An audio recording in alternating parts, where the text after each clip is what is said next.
കണ്ണൂർ ആറളം ഫാമിൽ ആദിവാസി ദമ്പതികളെ കാട്ടാന ചവിട്ടിക്കൊന്നു എന്ന വാർത്ത വരുന്നു. 13-ാം ബ്ലോക്കിലെ വെള്ളി, ഭാര്യ ലീല എന്നിവരാണ് മരിച്ചത്. സജോ ദേവസ്വം ഞങ്ങളുടെ പ്രതിനിധിയുണ്ട് കണ്ണൂരിൽ നിന്ന് വിവരങ്ങൾ നൽകാൻ. സജോ, ഈ ആറളം ഫാം മേഖല ശരിക്കും എപ്പോഴും കാട്ടാന ഭീതിയിലുള്ളതാണ്.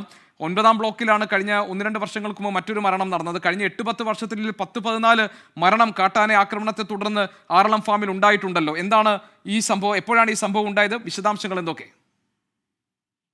ഗോപികൃഷ്ണൻ, ഇന്ന് വൈകിട്ടോടുകൂടിയാണ് കണ്ണൂർ ആറളം ആദിവാസി പുനരധിവാസ മേഖലയിൽ ദമ്പതികളെ കാട്ടാന ചവിട്ടിക്കൊല്ലുന്നത്.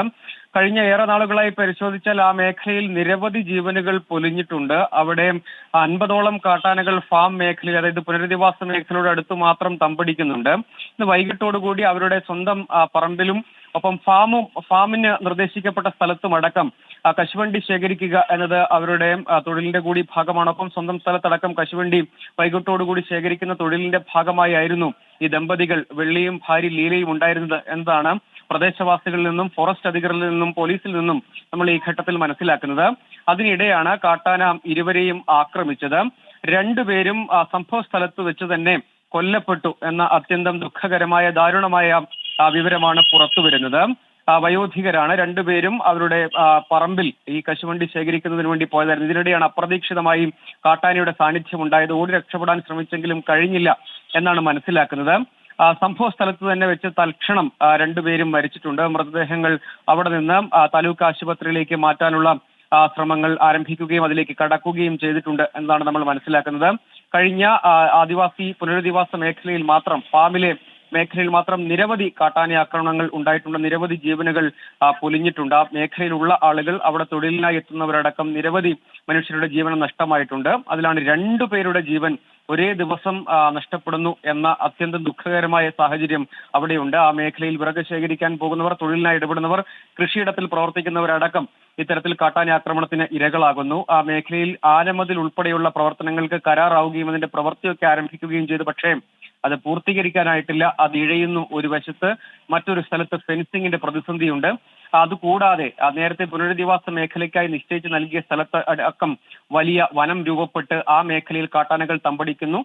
പുനരധിവാസ മേഖലയിൽ, അതായത് ആളുകൾക്ക് താമസിക്കുന്നതിന് വേണ്ടി നൽകിയ ഭൂമിയിൽ അവർ അങ്ങനെ അധിവസിക്കുന്ന മേഖലയിലടക്കം കാട്ടാനകൾ സുരക്ഷിത താവളം എന്ന നിലയ്ക്ക് 50-ലധികം കാട്ടാനകൾ തമ്പടിക്കുന്ന സ്ഥിതിയുണ്ട്.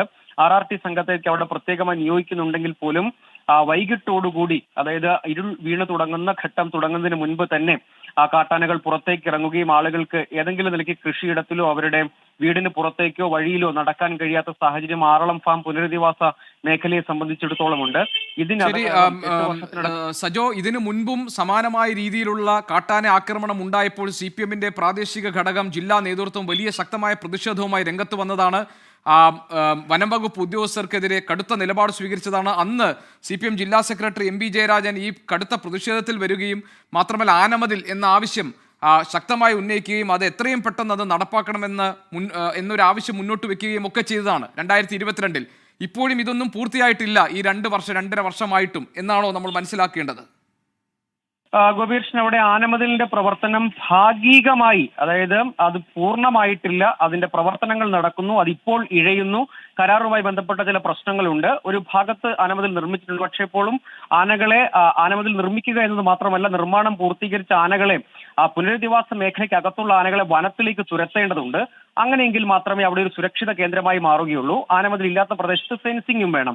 നേരത്തെ അവിടെ ആ പുനരധിവാസ മേഖലയിൽ ഒരാൾ കൊല്ലപ്പെട്ട ഘട്ടത്തിൽ CPIM-ന്റെ കണ്ണൂർ ജില്ലാ നേതൃത്വം ഉൾപ്പെടെ വനം വകുപ്പിനെതിരെ രൂക്ഷമായ വിമർശനം ഉന്നയിക്കുകയും അടിയന്തരമായും ആ മേഖലയിലുള്ള ആളുകളുടെ ജീവനും സ്വത്തിനും സംരക്ഷണം ഉറപ്പാക്കാനുള്ള നടപടികൾ യുദ്ധകാല അടിസ്ഥാനത്തിൽ പൂർത്തീകരിക്കണമെന്ന ആവശ്യം പരസ്യമായി അതിശക്തമായി ഉന്നയിക്കുന്ന സാഹചര്യം ഉണ്ടായിരുന്നു. പക്ഷെ അപ്പോഴും ആനമതിൽ നിർമ്മാണം നടക്കുന്നു എങ്കിൽ പോലും അത് ഇഴയുന്നു എന്ന് മാത്രമല്ല, പുനരധിവാസ മേഖലയിൽ തന്നെ, അതായത് പല ആളുകളും വീടിന്റെ മുറ്റത്തേക്ക് ഇറങ്ങുമ്പോൾ കാണുന്നത് ആനകളുടെ സാന്നിധ്യമാണ്. അത്തരം ഗുരുതരമായ പ്രതിസന്ധി ആ മേഖലയിൽ നേരിടുന്നുണ്ട്. അത് പുനരധിവാസ മേഖലയിലുള്ള ജനങ്ങൾ മാത്രമല്ല, ഫാമിലെ കള്ളുചെത്ത് തൊഴിലാളികൾ, മറ്റ് കൃഷികൾ ചെയ്യുന്ന ആളുകൾ, അല്ലെങ്കിൽ പാട്ടത്തിനെടുത്ത് കൃഷി ചെയ്യുന്ന ആളുകൾ ഉൾപ്പെടെ കാട്ടാന ആക്രമണത്തിൽ കൊല്ലപ്പെടുന്ന നിരവധി സാഹചര്യം ഉണ്ടായി. കഴിഞ്ഞ 8 വർഷത്തെ കണക്കുകൾ പരിശോധിച്ചാൽ 1 ഡസനിലധികം ആളുകൾ ആറളം ഫാമിൽ മാത്രം കൊല്ലപ്പെട്ടതിന്റെ കണക്കുകളുണ്ട്. മറ്റ് വന്യമൃഗങ്ങളുടെ ആക്രമണത്തിൽ ഇരകളായവർ വേറെയുമുണ്ട്. അത്രയും വലിയ ദുരന്തം ആ മേഖല നേരിടുന്നുണ്ട് എന്നതൊരു വസ്തുതയായി നമ്മുടെ കൺമുന്നിലുണ്ട്.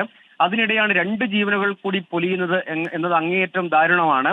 കാരണം അവർ ഈ മേഖലയിലെ കൃഷിയിടത്തിൽ കൃഷിഭൂമിയിൽ കശുവണ്ടി ശേഖരിക്കുക എന്ന ജോലിയിൽ ഏർപ്പെടുന്ന ഘട്ടത്തിലാണ് ഈ വിധത്തിൽ കാട്ടാനയുടെ ആക്രമണത്തിന് ഇരകളാകുന്നത്.